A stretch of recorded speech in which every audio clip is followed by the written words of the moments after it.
మాట్లాడిన మాటలు. ఎందుకు మాట్లాడుతున్నాడు రేవంత్ రెడ్డి ఇటువంటి మాటలు?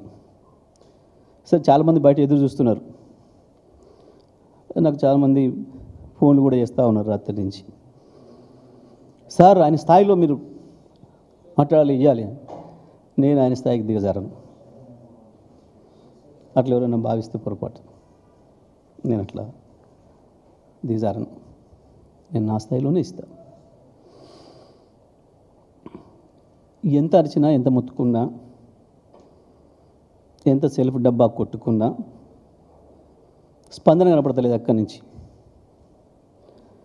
ఎందుకంటే ముఖ్యమంత్రి మాట్లాడిన దాంట్లో నిజం ఉంటే స్పందన వస్తుంది. నాయకుడు మాట్లాడే మాటకి వాళ్ళ జీవితానికి సంబంధం ఉంటే ప్రజల నుంచి రెస్పాన్స్ వస్తుంది. మహిళల్ని లక్షాధికారులను కాదు కోటీశ్వరులను చేస్తున్నాం, మొత్తం మీరే బస్సుల ఓనర్లు,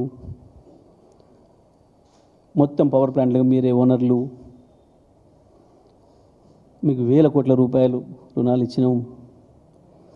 ఇట్లాంటి అబద్ధాలు మాట్లాడుతుంటే అసలు వాళ్ళ జీవితంలో ఏది సత్యం కానిది ఉన్నదా? అక్కడ ఎదురుగా కూర్చున్న ఒక్క మహిళ బస్సు ఓనర్ ఉందా? అక్కడ పవర్ ప్లాంట్ ఓనర్ ఉందా అని ఎదురుగా? నువ్వు ఇచ్చిన వేల కోట్ల రుణం తీసుకున్న మహిళ ఉన్నదా అక్కడ ఉచితంగా, ఫ్రీగా? సిగ్గులేని మాటలు నేను అనను, కానీ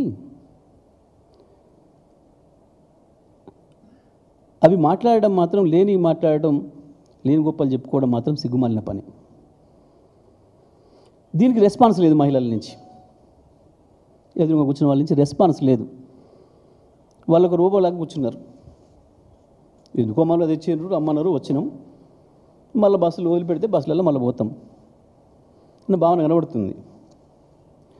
ఏదో ఒకటి ఇక బూతులు తిడితేనన్నా స్పందిస్తారు అని చెప్పి బూతులకు లంఘించుకున్నాడు. ఒకటి మాత్రం వాస్తవం, నేను బూతులు మాట్లాడాను, కానీ నీకు జ్ఞానము ఎదగలేదు, సంస్కారము ఎదగలేదు ముఖ్యమంత్రి స్థాయికి. ఒక సందర్భంలో ఎవరికైనా అదృష్టానికి ఉట్టిమితికి మీద పడ్డదని చెప్పి కొన్ని వస్తాయి అవకాశాలు. ఆ స్థాయికి ఎదగలిగితేనేమో నిలబడతారు, ఎదగకపోతే చరిత్ర హీనులవుతారు, కాలగర్భంలో కలిసిపోతారు. అందులో నువ్వు ఒకడివి.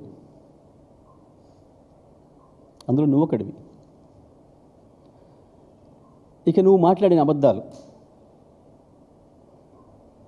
నవ్వుకుంటున్నారు ప్రజలు. ఏం మాట్లాడినావు నువ్వు?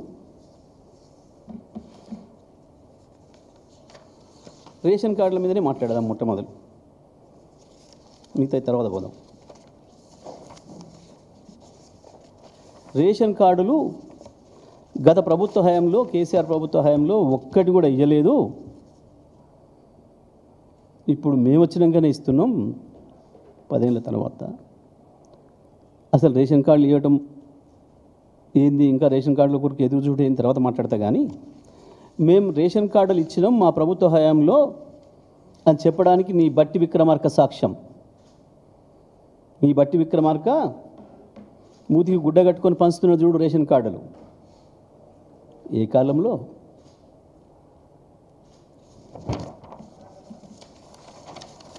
ఇగో ఇది మహిళ చేతికి అందిస్తున్నాడు చూడు రేషన్ కార్డు. దాంట్లో రాసి ఉన్నది, అసెంబ్లీలో కాంగ్రెస్ ఫ్లోర్ లీడర్ బట్టి విక్రమార్క గారు 7వ తారీఖు జూలై 26, 2001 జూలై 25, 2021 ఆయన ట్వీట్లో పెట్టుకున్నాడు. ఇది ఎక్కడనో పేపర్లలో ప్రింట్ చేసి మేము ఇప్పుడు AI ద్వారా సృష్టించక రాలే. ఇది ఆయన ట్వీట్, మీరు ఇవాళ తీస్తే కూడా ఉంటుంది. ఈ రెండు వారియే. ఓకే, ఇక మీరు ఈ మధ్యన ఎగిరెగిరి పడుతున్న కొత్త బిచ్చగాడు వీరు పొంగులేటి శ్రీనివాసరెడ్డి గారు. ఏంటిది?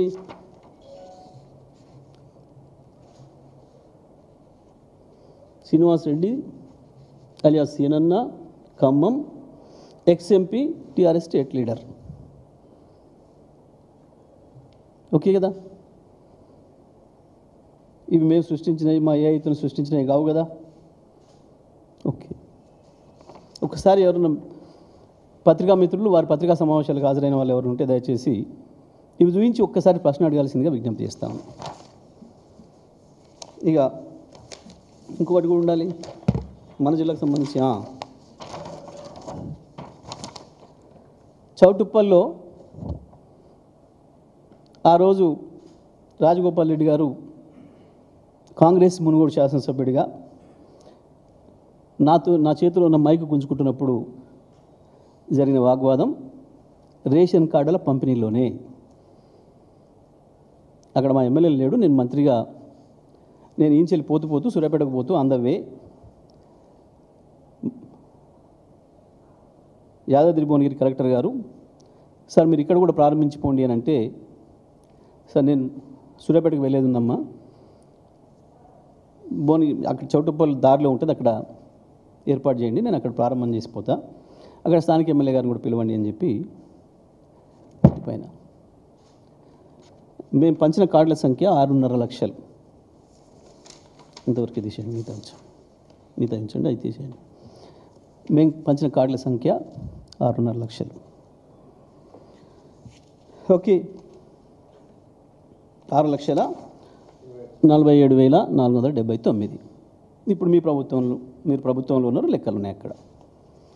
దీని మీద ఎవరైనా చర్చకు వస్తే ఇక నాకు ఊరేసుకుందాం, చెప్పు దెబ్బలు లాంటివి రావు. ఒక్క చెంప దెబ్బ చాలు.